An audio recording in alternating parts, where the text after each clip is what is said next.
যার নাম হলো যক্ষা। তখন তো বাবা এখনকার মতো এত উন্নত চিকিৎসা ব্যবস্থা ছিল না। মারণ রোগে আক্রান্ত হয়ে বাবা দেবী শয্যাগত হয়ে গেল। আজ বাবা দেবী জয়দেবের বাবার হাতটি ধরে বলছে, ও স্বামী গো, ও স্বামী, এই সংসারে থাকার মেয়াদ মনে হয় আমার ফুরিয়ে এসেছে স্বামী।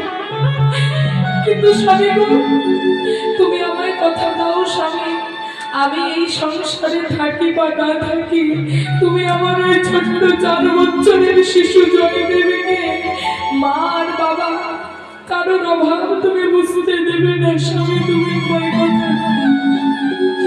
ও বাবা দেবী, তুমি অমন কথা কেন বলছো বাবা দেবী?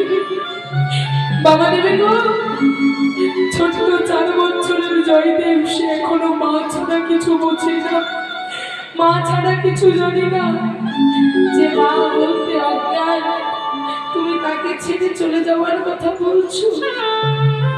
আমার কথা বলো না বাবা দেবী, বলো না। আমি তোমার জয়দেবীকে যে একা আঁকলে রাখতে পারবো না বাবা দেবী, পারবো না। স্বামী গো, তুমি আমার কথা বলো না স্বামী। এই সংসারে থাকার মেয়াদ আমার বোধ হয় ফুরিয়ে এসেছে। আমার এই সংসারের মেয়াদ আর বেশি দিন নেই স্বামী। তুমি আমার ছোট্ট জয়দেবকে কোনোদিন মায়ের অভাব বুঝতে দিও না। আমি তো বেশি দিন আমার ছেলেদের কাছে থাকতে পারলাম না। তুমি সারা জীবন আমার ছেলেটাকে আগলে রেখো স্বামী, দেখিয়ে রেখো। আর স্বামী শোনো, তুমি তুমি তুমি আমাদের ছেলেকে তুমি অনেক বড় বড় পণ্ডিত বানিও স্বামী। ওকে জগতের বিখ্যাত করে তোলো স্বামী।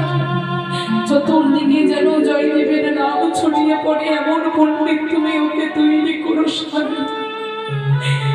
আমি দূর থেকে আমার জয়দেবকে আশীর্বাদ করবো, দূর থেকে আমার জয়দেবকে দেখবো স্বামী। তুমি আমার কথা দাও স্বামী, তুমি আমার ছেলেটাকে দেখে রাখো। আজ এই কথা বলে জয়দেবের মা চিরদিনের মতো তার 2টি নয়ন বন্ধ করে দিল। চিরদিনের মতো জয়দেবের মা তার 2টি চোখ বন্ধ করলো।